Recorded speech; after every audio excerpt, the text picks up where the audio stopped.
welcome back to AR Sales, aka the A.R.T podcast. I am A.R.T. and today we have a special guest for you today. Fiction, fantasy, and thriller writer Amukelani Makhuvela, also known as Shan, for the people that may know. She is the author of Basket and Grief. I am more than excited to talk to this creative. Amukelani, how are you today? Hi, how are you? I'm honestly outstanding and improving. I have been waiting for this little chat. You are from South Africa, for the people that are unaware, right? Yes, I am from South Africa. I was born and raised in South Africa. Now, honestly, that is a culture that I'm just not too familiar with. Like, I have to wonder, one, what is it? How do you feel about the culture, about the nuances about the culture, about how the art over in South Africa is, and how it influences your art? The culture in South Africa is great. Anyway, I was born here, so I would definitely love everything about South Africa. It has actually made me who I am today. A country like this, I'm just a little bit like, shocked that you don't know much about South Africa, but we have a lot of people here from different kind of places. And it has become so much of, colorful because of different kind of cultures, because it's not only just one culture. We have different kind of tribes, even our libraries where you sell our books, there are some places where you have only like Tonga books, Tonga speaking person. And you have where they do Zulus and Africans and English. And the National Library has the combination of everything. So we just have that way of just embracing being a South African, because you can have a lot and lots of languages and cultures and whatever you need to read in libraries, and just to go around and hang around with other people. It's just really great, just the culture here. Well, I love that. I think that's why I've been so excited for this conversation. It's I suppose American schooling. I mean, I know, like, I guess like the basics, kind of like British colonization of South Africa and XYZ, things like that. But like, I haven't done the research into like how the culture is now, and from what describing, it's vibrant. And on top of that, I mean, like, the continent, the country itself. I mean, look at the beauty behind you. I can only imagine the level of inspiration that brings out in you. Yeah, no, it has been 28 years, close to 29 now, after the apartheid. So it's been crazy. It's been so vibrant. It's been happening. A lot of people are coming together. We no longer have this such things as apartheid, as like white going to the other side of whites and blacks going to the other side of blacks. We just all mix and be excited about life. We learn from each other. Of course, we may not have been healed completely, but a person like me who was born later towards the apartheid ending, I wouldn't really know what really, transpired back then. But maybe people like my mom, she knows what has really happened, but you can see that she's healed. She's so excited about life. She meets everybody, they work together. So it's just really a vibrant country. And coming from where we were, after 28 years, and we just like so successful with, getting together and being happy, we do everything together. Blacks are marrying white are marrying blacks. It's just so exciting. So I cannot really say it's a bad thing, or whatever is happening now is bad. South Africa is now really vibrant and really, like exciting to be in. My God, I mean, talk about a tourism brochure. I need to go now, honestly. But you definitely need to come here. Yeah, do you work for the tourism board in South Africa? It is. That's what it is. You're not no. All this writing stuff, that's just the front. What you're really doing, you're trying to get people to South Africa. I see what's happening here. But no, honestly, I feel so ignorant, honestly. It's one of the things that the more I travel, the more I realize how ignorant I am to other people's cultures, and just like how much I want to like learn more. Because apartheid, I obviously learned about that in school, but I didn't know that was 29 years ago. I thought that was like 50, 60, 70 years ago, but that's right there. Yeah. that's that's crazy. Even in my country, I'm Dominican. We had a dictator only 50 years ago. Like my mother and my family members vividly remember living through that. And it's just, I guess it's because of the country that I lived in, that's like, like America, like that, those type of ideas I always think are so like back, but it's right here. And sadly, it's still happening in other countries to this day. Yeah, no, definitely. A lot of countries are still experiencing that. But I always say when it happens, it just somehow, teaches you on how to appreciate who you are. And it will actually compel you to accept who you are. So I cannot really say I blame the apartheid completely, because it has made our forefathers and my father and my grandfather to ensure that I go to school. I do a lot of stuff that they wouldn't do themselves. So somehow there is a positivity about whatever happens or whatever transpire in any other country. And for those countries that now things are happening, I just hope everything goes well very soon and they are free so that they can be able to live normally like everybody else. Yes. And honestly, I think this goes perfectly into the whole idea of grief, which is, basket of grief. The inspiration of that like, the natural history of a country, not just yours, but the pain that people go through. Our stories are always told down from family members and just passed down, especially with something so recent like that. You have a firsthand account that people that that love you and have raised you, they can tell you that pain and tell you about that grief. How did you transform that and that juxtaposition of all that beauty that you now experience? And how did you bring those ideas together to create Basket of Grief? With Basket of Grief, before Basket of Grief, I had a book called Within the Journey. That was the first book. It's unfortunate it's not in the Amazons and other stuff, but you can find it in South Africa anywhere. Then I was like, no, I need to, because Within the Journey, it was more of women, right? What we go through, especially in Africa as a whole. So I was like, but this is so discriminating, right? Because men really want to read my book and like, oh, but we thought you're going to put something about like men and you're not putting anything. So Basket of Grief came about me now needing to say, you know what, as much as I want to write fiction, and I'm good in imagination, I know very sure, for sure. So I decided, you know what, I'm going to take all the stories, as much as they won't be 100% like true stories, but they will be inspired by like true stories about what is happening in Africa as a whole. And a lot of people are not really grieving enough. At times you feel like we have grief. I'm okay, I'm not feeling this, I'm done with this. But your character and your reactions towards things then will definitely show you that you actually haven't grieved. You're actually still traumatized about something. So the stories that I wrote there, they're actually inspired by true stories. A lot of people, I can give you an example with the small town called Nancy. It speaks about the lady who has actually bought a house while she was just 26 and she was a writer. And when she gets there, the house was demonic, right? It had some stuff in there. And this actually happened to somebody that actually bought a nice house and didn't realize that in that small town, actually things were happening like that beyond our, normal eyes. A lot of people haven't experienced that. I haven't myself, but when they tell you about this and that it does really happen, and you actually go and see the person in the asylum, then you realize, wow, this actually really happens. And there are stories of a man who actually says, it says in between the coins or at the back of the coin. So it's more of a man doesn't want to like really know or remember where he comes from because of the experience he had. He's now a more successful person. And this is a well-known person that I made a call and said, please, let's just talk about this. I heard about the story. And I was lucky enough for him to be able to tell me the story. And I said to him, can I like really publish this? And he said, yes. So what happened to him is he was home young, they were poor.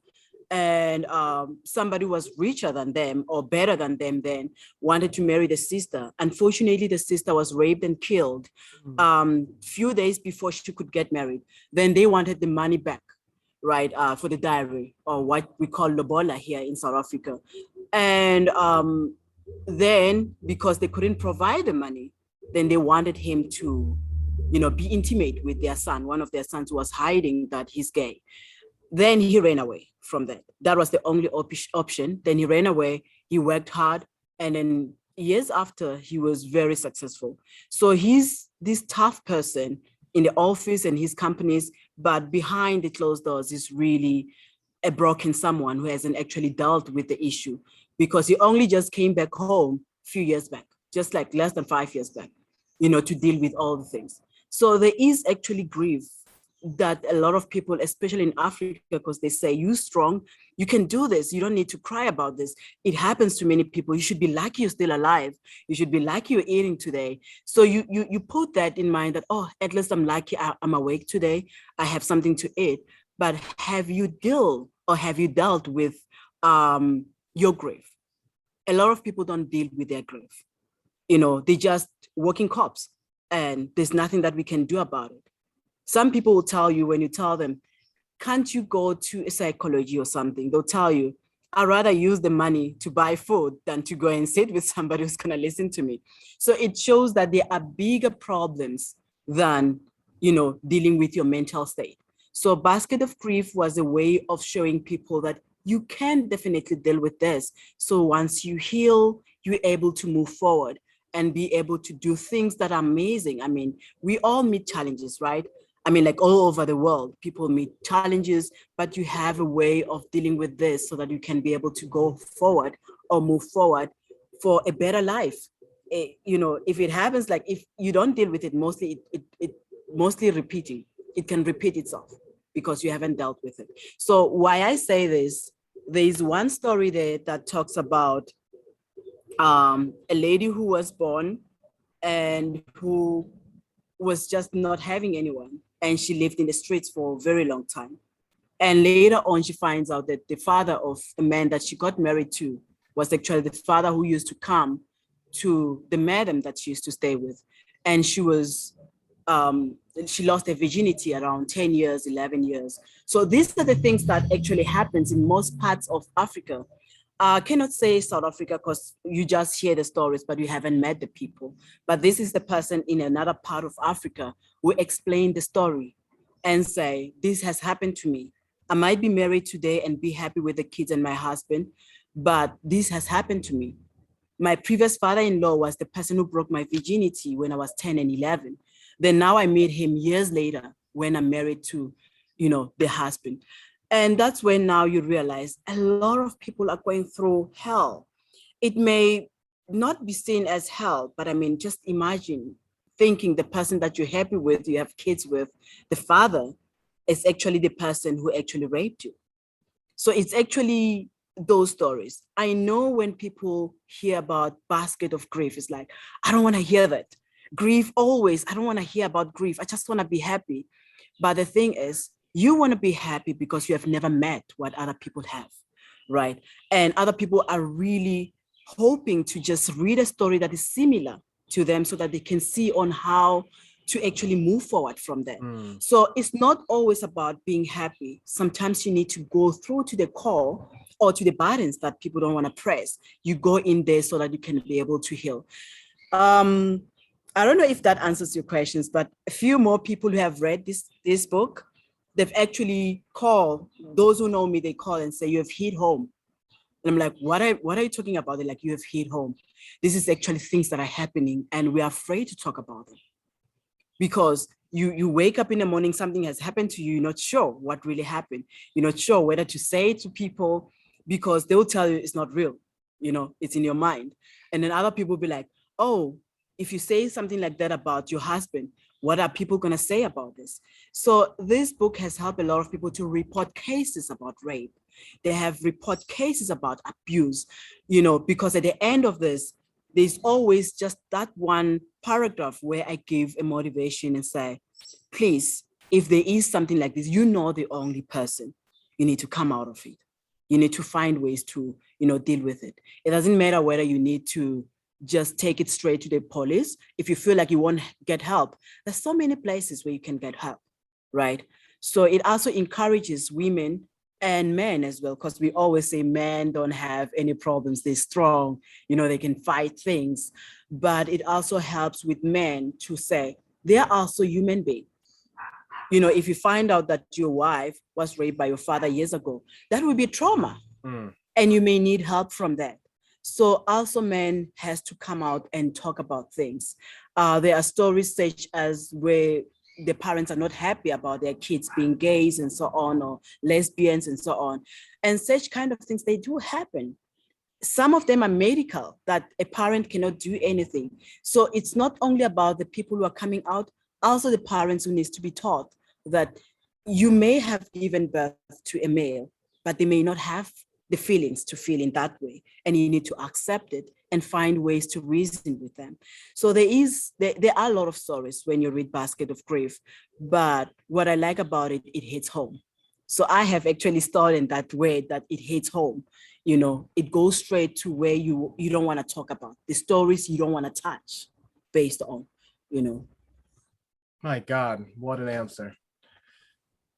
So many things went through my mind, because the way that you said it was just beautifully said. Everything that you said, I've always said that adults are really just grown-up children, because the trauma that you experience in your development years that's it, stamped on you forever. And until you truly get to the bottom of that grief, there is no solace. You have to step through the darkness in order to go through the light. I've always felt that. And just, my God, the way that you put that on there, and it just even made me think about like different cultures. Like my mother is very much like that. No reason for crying, no, like never stall, anything like that. It's always just work. That's the generation that she was in. She went through a lot of trauma, and there was no, exactly as you said, why would I pay for a therapist when there's other things to deal with? That's just that type of thing. But now the life that I've been giving, I have the privilege of being able to step back and understand how these type of things corrupts the mind and just drain you, even when it's not in your head. Those little things that happen, you might not be thinking about it when you make your breakfast in the morning, but there's a part of you that is just not repaired, and it's waiting for it. Yeah, no, that is very true. Hey, it's very true. A lot of people, I can give an example with the young girls. They grew up, they see the father beating up the mother, or they see the mother beating up the father in a household, right? They graduate, they go to work and start working.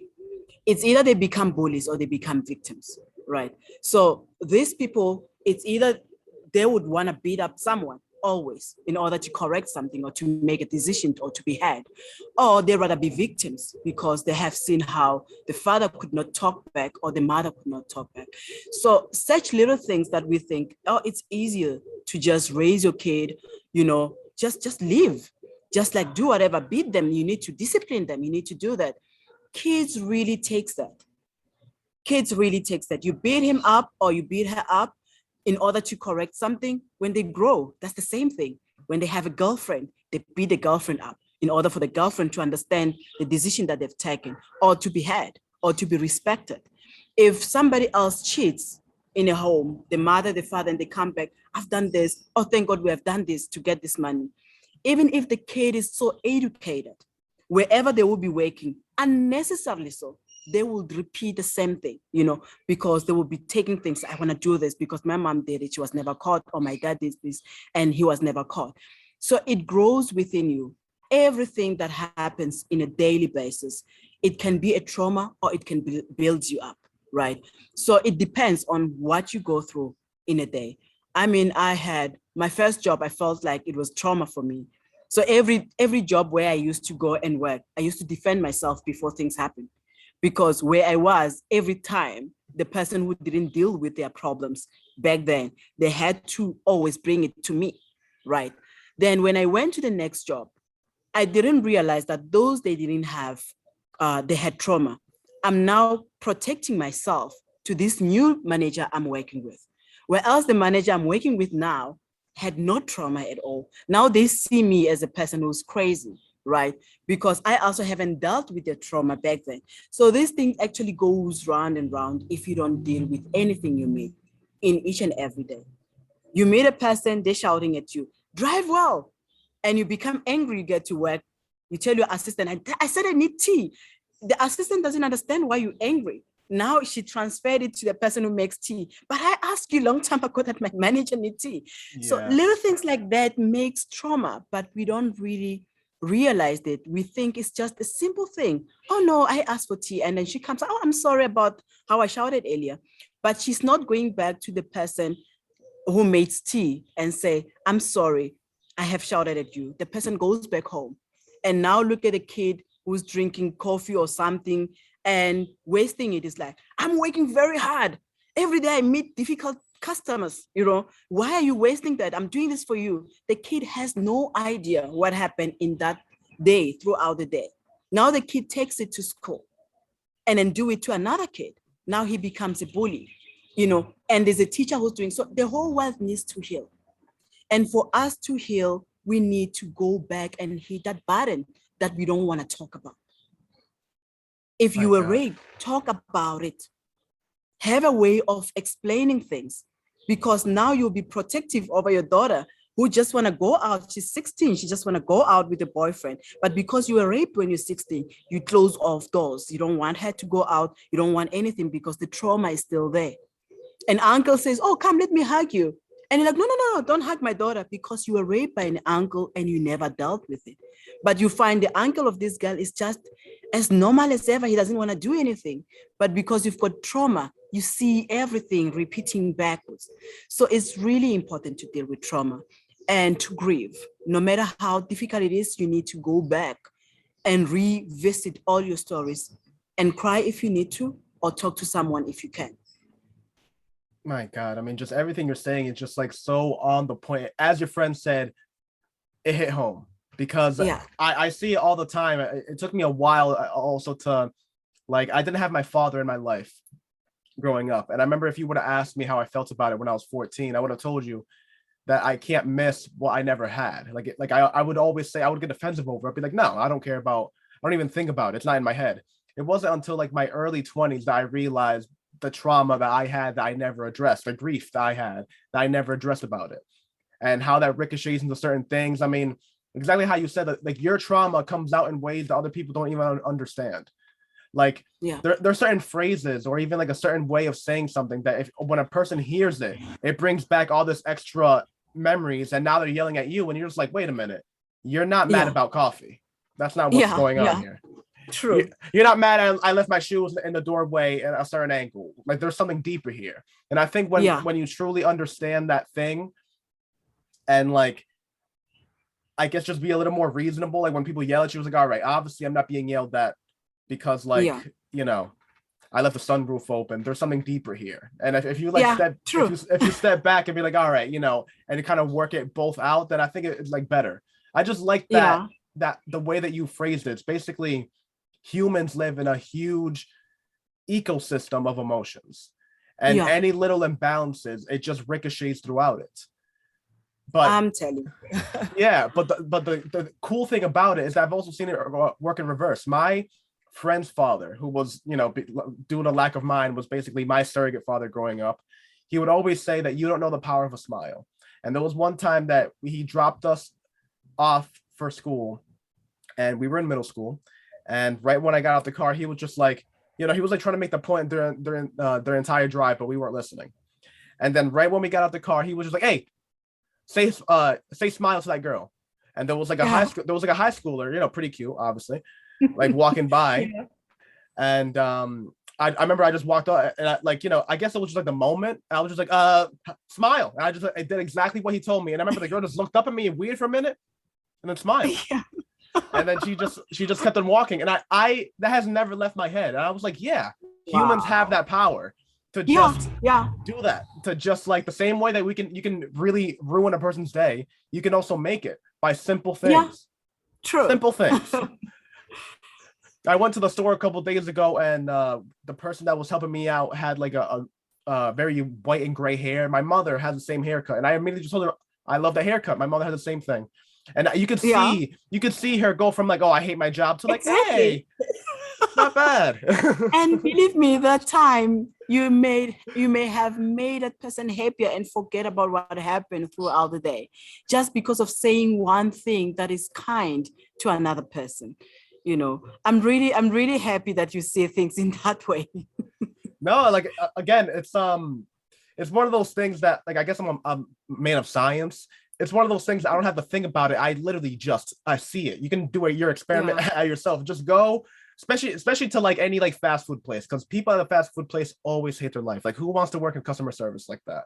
But if you if you go and instead of just being like, oh, I want this, if you just say like, oh, hey, how's your day going? Please, thank you, and you just talk like a reasonable person, night and day. It's night and day. And believe me, I'm not always perfect. I have my days that I'm dealing with my trauma and I'm barking at people. But you know, every so often, like, you know, I at least can have like that moment of introspection of like, all right, where is this coming from? Are you really mad at this person for not using their blinker at the intersection? Or are you mad that you didn't do all the work that you were supposed to the day before? And now you're like taking it out on everybody else. And it's like, yeah, it's probably the latter. Wow. Well, one thing that I love is that usually I always have like this kind of like almost cultural and like an inspirational conversation in the beginning, and then I usually turn it into like how it works into your writing, right? So let's take a back step. You had the journey within, you had the basket of grief. Were those your first two pieces of writing, or when did you start writing? Was it poetry when you were younger? Where did that love of writing come from? Okay, I would love to say that it's been long, right? When I actually published Within the Journey, my previous principal from my previous primary school said to me, because my mother met her and tell her, oh, your child has published a book. You know, how is it like in villages, right? So she was so excited. And she called me, she asked the numbers from my mom. She called me and said, do you remember the book that you wrote for the kids when they didn't have books? I was young. I didn't take that serious, right? I didn't think it was something big at that time. What has happened is when I was 6 to 7, oh, no. Yep. And we're back. Had a little bit of technical difficulties, but we are back. She was in the middle of saying a beautiful story about how her first book was actually a book that she wrote for other children that didn't have access to books when she was about 6 or 7. So I'll let you take on from that, Amukelani. Okay, no, thank you very much. As I was saying previously, that and my previous principal called me because she asked the numbers from my mom, right? And she's like, congratulations. I'm like, I wonder who's this, right? And I ask her and she tells me, I'm like, oh yeah, I know. You always respect principals. I mean, like, those are the people who actually help you out to be able to speak, you know, to write and so on. And she was like, do you remember that you once wrote a storybook while we didn't have like books at school? I don't really remember like clearly, but I had that small book with me because she had to like say, please take a picture with this book. So apparently when I was 6 and 7, I used to tell my friends stories, always create stories from Norway. And this principal one day said, we're still waiting for books, you know, from the government. That was years ago, like 1994, 1995. And the teachers were like, is there anyone who can just write stories that we can continue while we're waiting for the books? And my friends were saying, oh, Amuken. You know, when you shorten my name, Amukelani, they always call me Amu. And I started to like give them the stories that I gave, and we started with those stories. So they kept that small book that I actually, you know, drew things and then, you know, write a little bit this and that. And they kept it forever. Even now it's still there. I actually took a picture with it. You know, it's actually funny. This is a question that I've always asked people, and you're the first person to ever have something similar to me. I used to do the same things, but I didn't write my stories. And no, I never had the privilege of writing a story for a classroom. I mean, that's epic, especially at that age. Oh my God. But for me, what it was that I moved around a lot. So I had like my toys, I had my Batmans, right? So if only I knew than what I was actually doing. I would have saved myself so much time and other like careers that I went into. But what I would do is that I would make intense storylines with my toys. And I mean intense storylines. Like, I'm not kidding you at all. The storyline that I made when I was 12, I'm like gonna revamp it for something that I'm writing in like a couple years. Yeah. And it's that type of thing that it's like it really blows me away.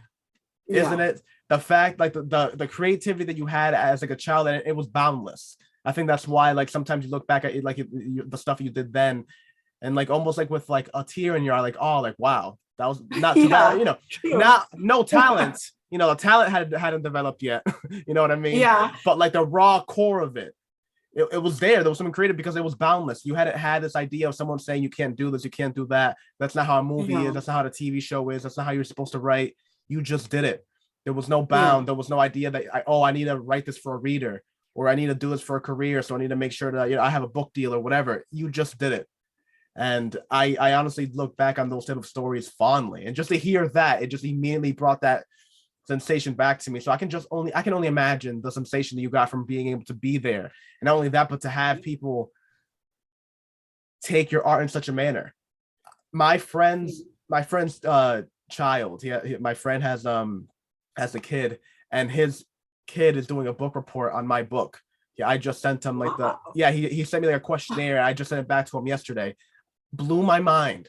Like it's hard to really put together, like because artists create for artists. I would say you don't go out writing a book because you expect to be J.K. Rowling. You write a book because you want to write, and then the success and fans come after, right? But I guess it just still takes me back that you can really make something, and it touches a person in such a way that like they think about it. Every time someone even tells me anything related to the book, I'm always surprised. I never have the attitude of like, yeah, thanks. It's always like, really? Really? You did that on purpose? No one paid you? Because I'm not gonna pay you. I don't know if like you read that somewhere. You know, it's true. Creativity is something that you are actually just born with it. You know, you can try to write a book, but if you don't have that creativity in you, I don't think it will come out, because I believe everybody else have the stories, right? So we could have been all of us being writers, but because it's different on what you're born with and what you're not born with, you know. There's one story in Basket of Grave that talks about beneath the water or underneath the water. So somebody just told me this could be the whole movie. I'm like, what?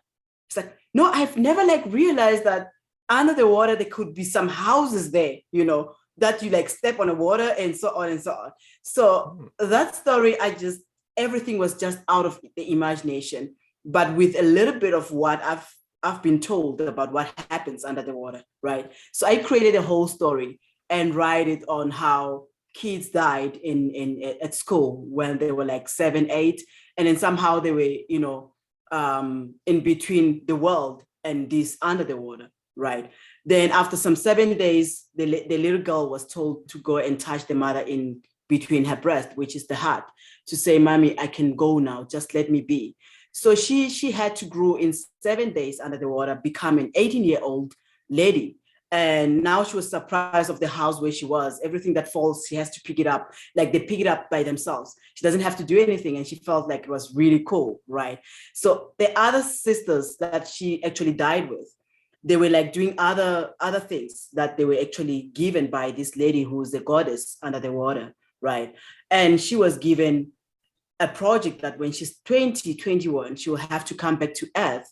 But this time around, she had to seduce only the people who are in need of fame and a lot of money, so that she gives them that, but at the same time help them to lose that money. So you end up not having anything. So it's about, you know, having the leaders of the world, and you put them, you just choose now that which one are we going to put to be a president? Which one are we going to put to be like the CEO of this company? So they had all the things happening there and deciding what happens on Earth. So they get the leaders and say, this is going to be a president in the next coming 5 years, but somehow they control them to do what they really need them to do. It's really a very nice story. After the lady told me, I was like, oh, wow, I just never thought it could be a movie or something. But it's a very fascinating story. My God, doesn't that like just touch your heart in like a certain way when a person is so excited about your work that they express it in that manner of like, oh no, I want to see it in other platforms and other mediums. Yeah, I Yeah. was so touched by it. Yeah, no, definitely. I was really, inspired of what she said. When she said it, she was like, oh my God, that could be, I just never thought. And she's older. I just never thought I could actually imagine the water having houses down there. I'm like, but I never thought, but I wrote it. So you just think about those things, but it's just creativity. Things you imagine and you write them down. And tomorrow you wonder yourself, how did I write that? Right. It's just something that just comes to your mind and you're creative about it. Without a single doubt. And now, what you fashion yourself as is a fiction fantasy thriller. So for the most part, I've kind of like picked up on the fantasy and the thriller aspects of like of your writing. But what were your original inspirations? What were the books, the movies that brought out the idea of wanting to create those types of worlds? Um, I'm a fan of Stephanie King, Mm. like I've always loved the scary things that people don't like, right? So I've been a weirdo my whole life. People will be watching something that is funny and I'll be like, this is boring. I need something that has things, to scare you, to just not sit in one place. So it's been like that since I was a little bit younger. But around 16, 17, that's where I could be able to afford to get a book, right? Besides that, it's just movies such as Harry Potter's, and it's only now that I get to get the books, but I used to just watch the movies and so on. So I really like things that are like a little bit, scary a little bit, but also something that you can just imagine, be out of this world for once, because at times you feel like the world is too much. So you just want to imagine things that are not there and you create your own world. So yeah. My God, that's beautiful. So since we're approaching the end of the episode, and my God, this has been a phenomenal chat. I can keep on going forever and ever. But what do you have going for the future? What are the works that you're currently working on? What do you have envisioned for the future of your writing career? Or if there's anything else, there's anything else that you want to promote or talk about, love to hear it. We'd love to hear it. Okay, for the future, it's only just two books that are going to be published this year, this 2022. Only two. I wish I had two the coming other out one is completely a thriller, and the other one, it's more of what I wrote in my first book. So it's this one, I'm going to give you the title because I'm comfortable with the title already. It's Which Shoe to Wear for Success, right? So it talks about, it's just short stories where it talks about what is success actually? Is it success this or is that? And which shoe should fit you? Because they're different kind of shoes and sizes and colors. I mean, I don't really like so many colors. So I have specific types of colors on my shoes. So which shoe to wear on your side? What is your success? When you say I have been successful, what is it? Is it contentment? Is it happiness? Is it love? Is it money? What is it? What do you call success? So that book goes with all the stories that some of them have happened, but some of them I recreate them because I feel if the world can be like this, or I have had an experience and I realize, okay, why can't we like do it in this way? Because success is something else. Somebody can tell you success is when I get married. I'll feel like I'm successful, to a rich man. And somebody can say, oh no, if I can just get my career going and, I get more money. And others can be like me and you just want to write in the stories, be had somewhere, whether you get the money in or not, but you're so excited that one person has actually got your book. So it's about which shoe to wear for success. And the other one, I have some few titles that I'm not comfortable now to take it out there. No, I definitely hear you on that. Titles, Yeah. like I have written full books without knowing what the title was yet, and still going back and forth on it. Yeah. Like I remember I wasn't even the person that landed on my name. I think I was between Allegory of the End and Allegory of the Black Hole, and I didn't know which one I liked better. And my friend at the time that was making it for me, he was like literally making the Instagram account for me, and he was like, "Wait, what was it again?" And I was like, "Oh, well, I don't know. It's either Allegory of the End or Allegory." And before I even said the other one, he was like, "Oh, I already made it, Allegory of the End." And I was like, "Oh, all right. I guess that's the name of the book now." Yeah.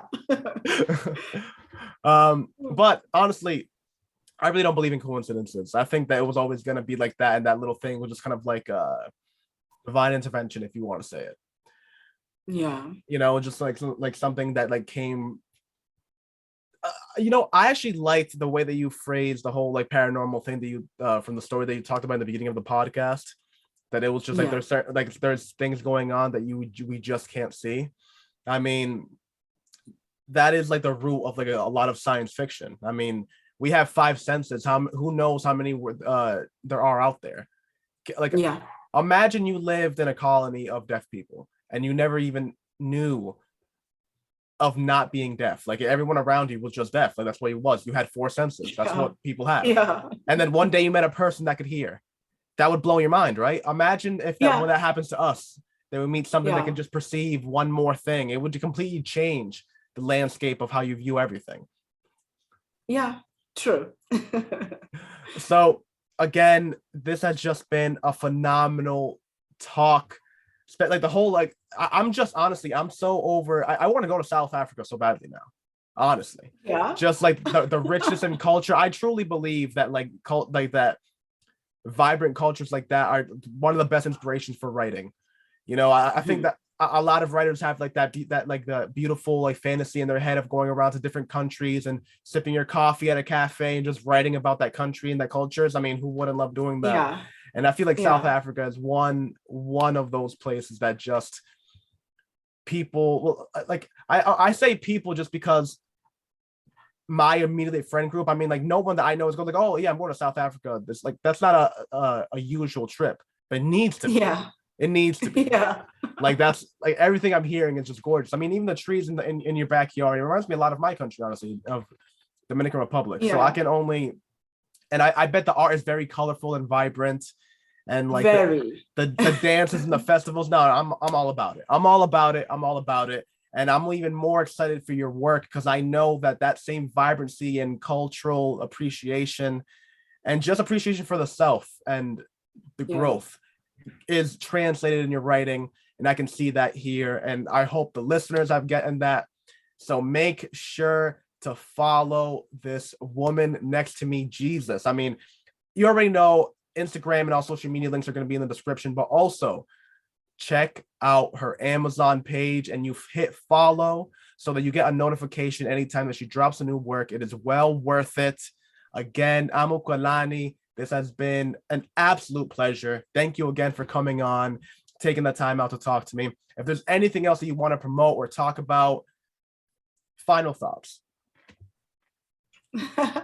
Okay. My final thought is just, especially now in South Africa, we only have one place for, women and other stuff.